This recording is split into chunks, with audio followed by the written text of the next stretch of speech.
मैं समझता हूँ ये अमृतकाल का भारत है, विश्व गुरु विश्व योद्धा, और यहाँ चीफ जस्टिस सुरक्षित नहीं है तो आम आदमी तो मैं कैसे कहूँ सुरक्षित रहेगा। भाई ये दलितों पर अत्याचार कर रहे हैं, किसान पर अत्याचार कर रहे हैं, मजदूर पर अत्याचार कर रहे हैं, सभी धर्मों पर अत्याचार कर रहे हैं। यहाँ सुरक्षित दो आदमी हैं, आरएसएस या मोदी और मोदी के चमचे। कहा जाता है सुप्रीम कोर्ट में भी नारा दिया गया, ये घटना करने के बाद सनातन का अपमान नहीं सहेगा हिंदुस्तान। किस सनातन की बात करते हैं? देखिए, सनातन को धर्म दो जगह बांट दिया। एक मेरा सनातन है जो सभी धर्मों की रक्षा करने की बात करता है, मोदी जी, और आरएसएस का सनातन है जो शुरू से हिंदू मुसलमान और धर्म को तोड़ने की बात कर रहा है, फूट डालो शासन कर रहा है। सनातन में भी दो टुकड़े गए। मुगल थे तो हिंदू खतरे में नहीं थे, अंग्रेज थे तो हिंदू खतरे में थे नहीं थे, कांग्रेस पार्टी थी तो हिंदू खतरे में थे। पर जब से मोदी जी और भाजपा आई है और ये नकली सनातनी आए तो हिंदू भी खतरे में आ गए, मैं समझता हूँ।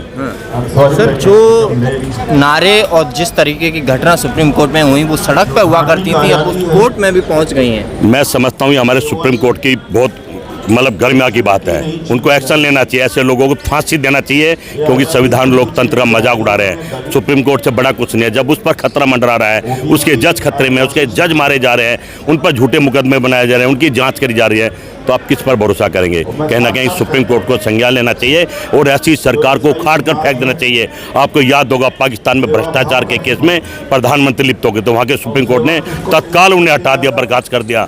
तो यहाँ सुप्रीम कोर्ट चुप क्यों है?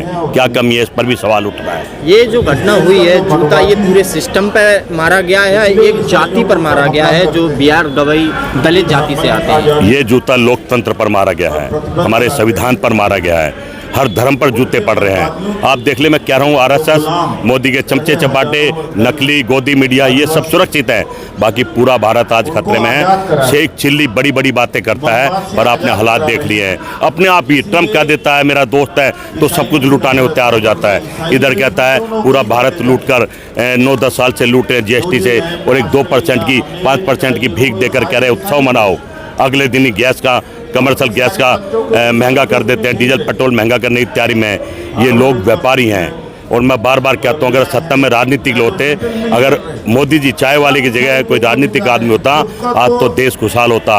और योगी की जगह साधु संत महात्मा की जगह कोई मुख्यमंत्री राजनीतिक किसी पार्टी का होता तो हिंदू मुसलमान नहीं होता। कि पूरे देश में देख लीजिए आप, कितनी बीजेपी के और भी मुख्यमंत्री वहाँ हिंदू मुसलमान नहीं है, कांग्रेस के मुख्यमंत्री वहाँ हिंदू मुसलमान नहीं है, पर बाबा को मुख्यमंत्री बनाने से एक ही चश्मे से देखता धर्म के, जो देश के लिए खतरनाक है। सर, कांग्रेस का आरोप है कि जिस तरह की ये सुप्रीम कोर्ट में जो घटना हुई है वो बीजेपी और आरएसएस की जो नफरत फैलाई हुई है वो सुप्रीम कोर्ट तक भी पहुंची है। भाई सभी कह रहे हैं। अब कांग्रेस की बात, मेरा नेता राहुल गांधी चोरी करते पकड़ लिया, वोट चोर गद्दी चोर।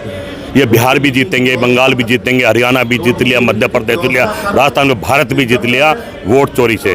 अब देश को समझ, और मैं हमेशा कहता था ईवीएम हटाओ देश बचाओ। अब तो नकली वोटर हटेंगे जब देश बचेगा। अभी चुनाव की बात करना नहीं चाहता, जवाब देना नहीं चाहता राहुल गांधी की बात का। राहुल गांधी विपक्ष के नेता, भारत के बेटे हैं, चोरी कर रहे हैं, चोर को पकड़ ले तो जवाब तो देना पड़ेगा। और इस देश को मैं समझता हूँ जितने भी गोदी मीडिया उनको जूते से स्वागत करना चाहिए और चुनाव का विरोध करना चाहिए, चुनाव का बहिष्कार करना चाहिए। यही एकमात्र सहारा बस। सर, यूपी में बरेली में जिस तरह से बुलडोजर चल रहा है और जिस तरीके से आपने देखा होगा कि आइलम मोहम्मद का जो घटना था वो पूरे देश में फैला है, लेकिन उस घटना को लेकर योगी आदित्यनाथ का कहना है कि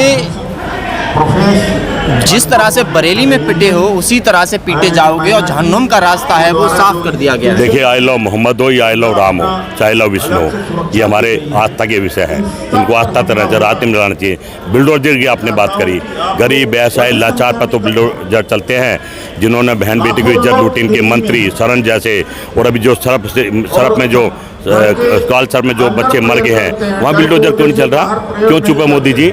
बुलडोजर इनके बाप का है क्या? बुलडोजर कानून से चलने चाहिए, देश कानून से चलेगा। देश का कानून क्या है? बुलडोजर चलाओ तो चलो। ये तो अपने आप हिसाब से चला रहे हैं, किस पर चलाना है किस पर नहीं चलाना है। इसी का तो हम सबको विरोध करना है। ये हिटलर आगे है, ये चंद जयचंद आगे है, अंग्रेजों की तरह इनका विरोध करना पूरे देश का धर्म बनता है। संवैधानिक पद पर बैठे हुए अगर व्यक्ति इस तरीके की बात करेंगे तो जनता और इस देश की आवाम को क्या संदेश है? ये झूठे एक नंबर के शपथ ली थी प्रधानमंत्री जी ने।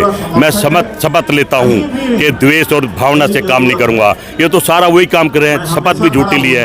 कह सकता हूँ ये राजनीतिक लोग नहीं है। चाय बनाने वाला अगर उसको चाय बनानी दी जाती, क्या इसने चाय भी नहीं बनाई तो अच्छी चाय बनाता।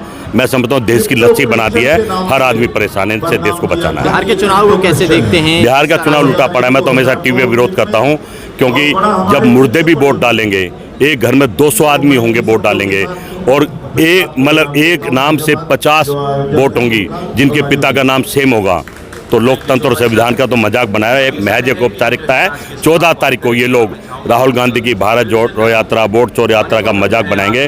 जो भारत का बेटा जनता की बात कर रहा है, पर देश को समझना और जागना पड़ेगा। एक ही तरीका है कि चुनाव का बहिष्कार करो, लठ उठा लो, लठ उठा लो।